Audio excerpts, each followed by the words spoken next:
అందరికీ good morning. Welcome back to my YouTube channel. మళ్ళీ ఇంకొక కొత్త టాపిక్తో మీ అందరి ముందుకు వచ్చేసిన కొత్త టాపిక్ గురించి మాట్లాడదామని. లాస్ట్ వీడియో ఎంతమంది చూసిరు చూడలేదు నాకు తెలిసి ఒక 100 మంది కూడా వీడియో చూడలేదు. నా వీడియో అనేది రీచ్ వెళ్ళలేదు. వెళ్ళాలి, పట్టు వదలని విక్రమార్కుల్లాగా నా వీడియోస్ రీచ్ అయ్యే వరకు నేనైతే వీడియోలు చేస్తూనే ఉంటా. సో మీరు అందరూ సపోర్ట్ చేయండి. నేను మంచి కంటెంటే మీ అందరి ముందుకు తీసుకొస్తా. ఇంట్రెస్టింగ్ ఉంటుందని ఆ టాపిక్ అయితే సెలెక్ట్ చేసుకొని చేసిన, కానీ రీచ్ అయితే కాలేదు వీడియో. ఐ హోప్ రీచ్ అవుతుంది ఈ వీడియో అయినా అని ఇంకో కొత్త వీడియోతో మీ అందరి ముందుకైతే వచ్చేసిన. సో ఇవాళ నేను చేసేది, నేనైతే మ్యాక్సిమం ఎప్పుడు చూస్ చేసుకున్న టాపిక్ అయితే ప్రెగ్నెన్సీ రిలేటెడ్ చూస్ చేసుకుంటా. ఎందుకంటే ఏమో నా పర్సనల్ లైఫ్లో నేను ఫేస్ చేసిన ఇష్యూస్ వల్లనో లేకపోతే బయట చూస్తున్న ఇష్యూస్ వల్లనో తెలియదు, కానీ ఈ రోజుల్లో ఈ విషయాల గురించి చాలామందికి తెలియాలి, తెలుసుకోవాల్సిన ఇంపార్టెంట్ ఈ విషయం గురించే ఎక్కువ ఉంది అని అనిపిస్తుంది. కాబట్టి నేనైతే ఇలాంటి విషయాలే చూస్ చేసుకొని ఈ టాపిక్ గురించి తెలుసుకుని మీ అందరి ముందుకైతే కంటెంట్తో నేను మళ్ళీ వచ్చేసి. సో ఇవాళ టాపిక్ ఏంటంటే understanding are personal menstrual cycle. అసలు మీ మెన్స్ట్రల్ సైకిల్ ఎట్లుంది, అసలు మెన్స్ట్రల్ సైకిల్ అంటే ఏంటి, దాన్ని అర్థం చేసుకోవడం ఎలా, అసలు ఆ సైకిల్ అనేది ఎట్లుంటుంది, దేనివల్ల ఏమవుతుంది, ఎలాంటి హార్మోన్స్ దాంట్లో వర్క్ అవుతాయి, ఎలాంటి హార్మోన్స్ రిలీజ్ అయినప్పుడు మన బాడీలో ఏం జరుగుతుంది, ఏం చేంజెస్ వల్ల మనకి ఇర్రెగ్యులర్ పీరియడ్స్ వస్తాయి, ఇర్రెగ్యులర్ పీరియడ్స్కి కారణం ఏంటి, ఇలాంటి విషయాలన్నీ మాట్లాడుకుందాం. ఓవరాల్గా ఈరోజు నేను మాట్లాడే టాపిక్ ఏంటంటే మెన్స్ట్రల్ సైకిల్ గురించి. చాలా మంచిగా ఉంటుంది, చాలా ఇంట్రెస్టింగ్గా చెప్తా. అందరూ తప్పకుండా వీడియో స్కిప్ చేయకుండా మాత్రం మొత్తం చూసేయండి. సింపుల్గా చిన్నగానే ఎక్కువ ఇన్ఫర్మేషన్ ఇవ్వడానికి నేనైతే ట్రై చేస్తాను. ఎవ్రీ గర్ల్, ప్రతి ఆడపిల్ల ఎప్పుడైతే ఫస్ట్ పీరియడ్ వస్తుందో దాన్ని అయితే మెనార్కీ అంటారు. ఫస్ట్ టైం పీరియడ్ వచ్చింది మెనార్కీ. అండ్ ఎప్పుడైతే మనకి పీరియడ్స్ అనేది ఆగిపోతుందో at the age of 40, 45 or sometimes 50, ఆ పీరియడ్, ఆ టైంని మెనోపాజ్ అంటారు. సో ఈ మెనార్కీ నుంచి మెనోపాజ్ వరకు ప్రతి ఒక్క అమ్మాయికి బాడీలో ఒక మిరాకిల్ అనేది జరుగుతుంది. అది దేవుడే అట్లా టెక్నికల్గా మన బాడీని అట్లా బిల్డ్ చేసి పెట్టిండు. ఆ మిరాకిల్ ఏంటి అంటే ఎగ్ ఫార్మేషన్. ఎగ్ ఫార్మేషన్ ఈ మిరాకిల్ అని ఎందుకు అంటున్నా అంటే ఈ మిరాకిల్ జరుగుతుంది కాబట్టి, ఈ ఎగ్ ఫార్మేషన్, ఈ ఎగ్ రిలీజ్ ఇవన్నీ అవ్వడం వల్లనే మన బొజ్జలో ఇంకో మిరాకిల్ బేబీ వస్తుంది. కాబట్టి సో ఎగ్ ఫార్మేషన్ అనేది నా వరకు ఒక మిరాకిల్ అనే చెప్తా. సో ఎగ్ ఫార్మేషన్ అనేది ఒక మిరాకిల్. ప్రతి నెల ప్రతి అమ్మాయికి ఇది జరుగుతూనే ఉంటుంది. యావరేజ్గా ప్రతి ఒక్కరికి మెన్స్ట్రల్ సైకిల్ పీరియడ్ వచ్చేసి 28 to 30 days. అండ్ నార్మల్లీ కొంతమందికి 21 to 35 days, ఇంకా కొంతమందికి 45 days సైకిల్ కూడా ఉంటుంది. బట్ కొన్ని కేసెస్లో 45 days సైకిల్ కూడా నార్మలే, but not in all cases. So 45 days of cycle is also normal in some cases అని అంటున్నా. సో మన బాడీలో ఏం జరుగుతున్నా ఏదో ఒక హార్మోన్ అనేది కారణం ఉంటుంది. ఫర్ ఎగ్జాంపుల్, నీకు ఆకలి అవుతుంది అంటే ఒక హార్మోన్ రిలీజ్ అవుతుంది, నీకు నిద్ర వస్తుందంటే ఒక హార్మోన్ రిలీజ్ అవుతుంది. అట్లా మన బాడీలో ఏం జరిగినా ప్రతిదానికి ఒక హార్మోన్ కారణం ఉంటుంది కదా. సో కొన్ని హార్మోన్స్, ఈ మెన్స్ట్రల్ సైకిల్కి రిలేటెడ్ హార్మోన్స్ గురించి మాట్లాడుకుందాం. FSH అనే హార్మోన్ ఉంటుంది, ఫాలికల్ స్టిమ్యులేటింగ్ హార్మోన్. ఈ హార్మోన్ ఏం చేస్తుంది అంటే ఎగ్ ఫార్మేషన్ని ఇన్ఫ్లుయెన్స్ చేస్తుంది. ఈ FSH హార్మోన్ వల్ల ఎగ్ ఫార్మేషన్ అనేది స్టార్ట్ అవుతుంది. సో మనకి ఎప్పుడైతే FSH ఉంటుందో సో ఎగ్ ఫార్మేషన్ అనేది స్టార్ట్ అవుతుంది.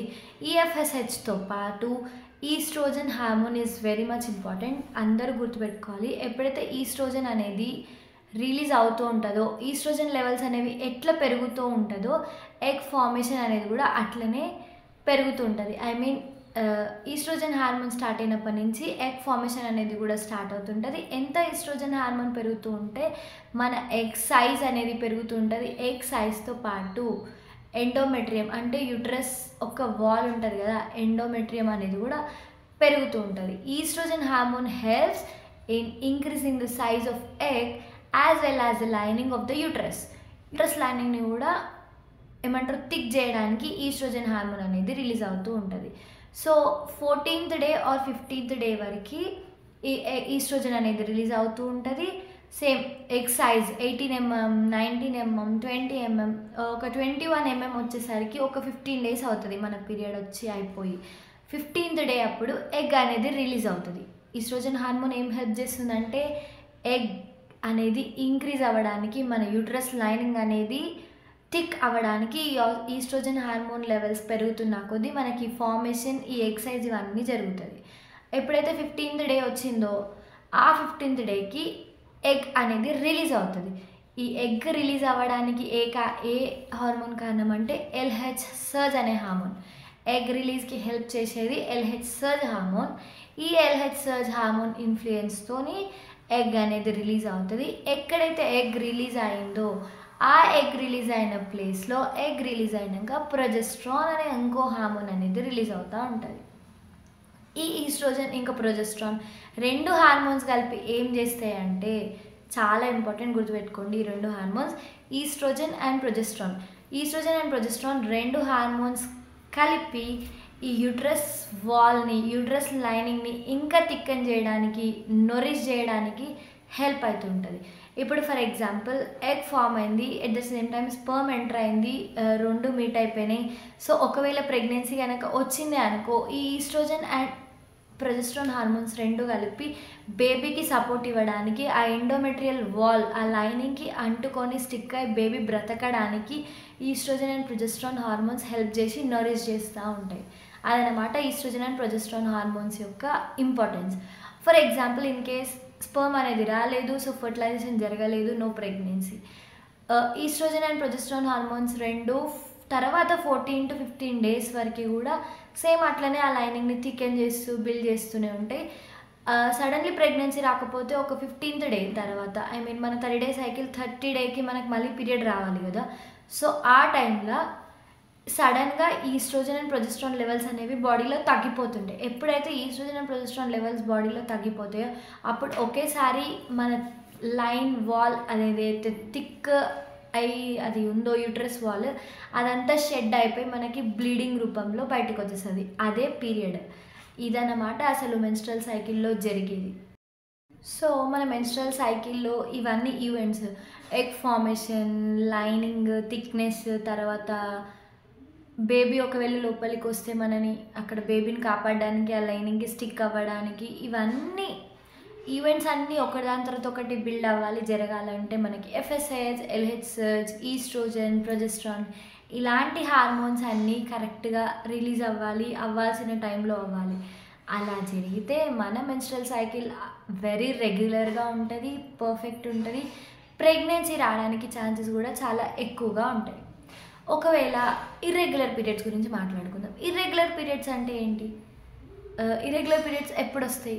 ఎగ్ ఫార్మేషన్ అవ్వకపోయినా, ఎగ్ ఫామ్ అయ్యి టైంకి రిలీజ్ అవ్వకపోయినా, అట్లా ఇలాంటి ఏమైనా ఎగ్ ఫార్మేషన్లో, ఎగ్ రిలీజింగ్లో తేడాలు వచ్చినప్పుడు మన పీరియడ్ వచ్చే టైం, మన సైకిల్ అనేది మొత్తం డిస్టర్బ్ అయిపోతుంది. ఇవన్నీ ఎందుకు జరుగుతాయి? ఒకవేళ ఈస్ట్రోజన్ లెవెల్స్ తక్కువ ఉన్నా, లేకపోతే ప్రొజెస్ట్రాన్ లెవెల్స్ తక్కువైనా, లేకపోతే బాడీలో ఓన్లీ ఈస్ట్రోజన్ ఒకటే ఉంది, ప్రొజెస్ట్రాన్ లెవెల్స్ అనేవి లేవు అన్నప్పుడైనా ఇట్లా జరగవచ్చు. ఇంకొకసారి థైరాయిడ్ హార్మోన్, ప్రొలాక్టిన్, ఈ హార్మోన్స్ కూడా ఎక్కువ తక్కువ బ్యాలెన్సింగ్గా లేనప్పుడు మనకి ఇర్రెగ్యులర్ పీరియడ్స్కి దారితీస్తాయి. ఇర్రెగ్యులర్ పీరియడ్స్ వల్లనే ఎగ్ ఫార్మేషన్ అనేది సరిగ్గా ఉండదు, ఎగ్ రిలీజింగ్ అవ్వదు, ఎగ్ గ్రోత్ కూడా ఉండకపోవచ్చు. సో ఇన్ టర్న్ ఏమి రిజల్ట్ ఇస్తుంది? ప్రెగ్నెన్సీ అనేది అంత ఈజీగా ఉండకపోవచ్చు. సో అది ఇర్రెగ్యులర్ పీరియడ్స్. ఒక్కొక్కసారి ఇప్పుడు ప్రొజెస్ట్రాన్ లెవెల్ ఎందుకు ఉండదు? ఒక్కోసారి మన బాడీలో ఏం జరుగుతుంది అంటే, ఎగ్ రిలీజ్ అయినప్పుడు ప్రొజెస్ట్రాన్ హార్మోన్ అనేది రిలీజ్ అవుతుంది నేను చెప్పిన కదా. సో ఒక్కొక్కసారి మన బాడీలో ఏమవుతుంది అంటే, ఎగ్ రిలీజ్ అయిన ప్లేస్లో బ్లడ్ కలెక్షన్ లాగా జరుగుతుంది, బ్లడ్ అనేది కలెక్ట్ అవుతుంది. ఆ బ్లడ్ కలెక్ట్ అయ్యి అది చిన్న సిస్ట్ లాగా ఫామ్ అవుతుంది. అట్లా ఫామ్ అయ్యి అది ఇంకొక ప్రాబ్లం అవుతుంది. ఆ సిస్ట్ ఏం చేస్తుంది? పీసీఓ లాగా. ఇలాంటి ఇష్యూస్ వల్ల ఇర్రెగ్యులర్ పీరియడ్స్ ఉంటాయి. ఇంకొకటి ఏంటి? ఒబేసిటీ వల్ల హార్మోన్స్ అనేది ఇంబ్యాలెన్స్ అవుతుంది, వెయిట్ ఇంక్రీజ్ అవుతాము. ఒకవేళ మనము ఈ రోజులలో తినే ఫుడ్ కావచ్చు, మన ఫుడ్ హ్యాబిట్స్ కావచ్చు, మన డైలీ యాక్టివిటీస్ కావచ్చు, ఇలా చాలా ఇష్యూస్ వల్ల మనకి ఇర్రెగ్యులర్ పీరియడ్స్ అనేవి ఉంటాయి. ఈ మధ్య చిన్న పిల్లలకి, ఐ మీన్ పెళ్ళి అవ్వకముందే, పెళ్ళైన వాళ్ళకి, చిన్నపిల్లలకు కూడా థైరాయిడ్ వస్తుంది. ఇదంతా ఏంటి? హార్మోనల్ ఇంబ్యాలెన్స్ వల్లనే. ఈ థైరాయిడ్, ఈ ప్రొలాక్టిన్ ఇలాంటి హార్మోన్స్ అనేవి కరెక్ట్ అమౌంట్‌లో, కరెక్ట్ టైంలో రిలీజ్ అవ్వకపోవడం, లేకపోతే మనం తినే ఫుడ్‌లో విటమిన్స్ గానీ, ఇంకేమైనా లోపం వల్లనో ఇలాంటి ఇబ్బందులు జరిగి ఇర్రెగ్యులర్ పీరియడ్స్ వచ్చి, ఇర్రెగ్యులర్ పీరియడ్స్ ఇంటర్న్ ఏమైతది, ఏ ఏమంటారు, మన ఎగ్‌ని, మన సైకిల్‌ని డిస్టర్బ్ చేసి, ఆ సైకిల్‌లో మనకి కరెక్ట్ టైంకి రిలీజ్ అవ్వక, సో ఇట్లా ఫర్టిలైజేషన్ అనేది జరగక ప్రెగ్నెన్సీకి అనేది ఇబ్బంది అవుతుంది.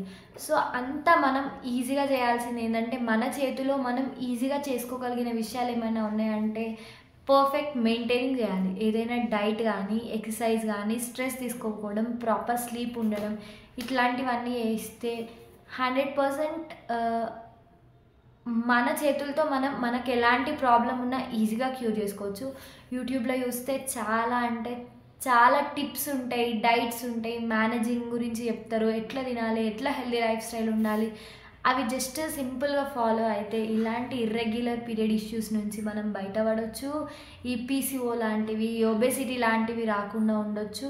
అండ్ ఇన్ టర్న్ మన ప్రెగ్నెన్సీకి చాలా ఈజీ అవుతుంది. ఎలాంటి కాంప్లికేషన్స్ లేకుండా ఈజీగా, హెల్తీగా, హ్యాపీ బేబీస్కి అందరూ బర్త్ ఇవ్వచ్చు.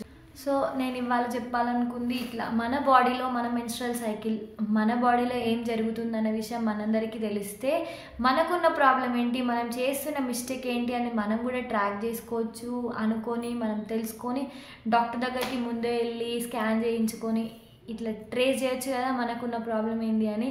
సో మన బాడీలో ఏం జరుగుతుంది అనేది టెక్నికల్గా విత్ మెడికల్ టర్మ్స్తోని హార్మోన్స్ గురించి కూడా చెప్పి ఎక్స్ప్లెయిన్ చేద్దామని నాకు అనిపించి ఈ ఇన్ఫర్మేషన్ తెలుసుకొని నేనైతే మీ అందరితో షేర్ చేసుకున్నా.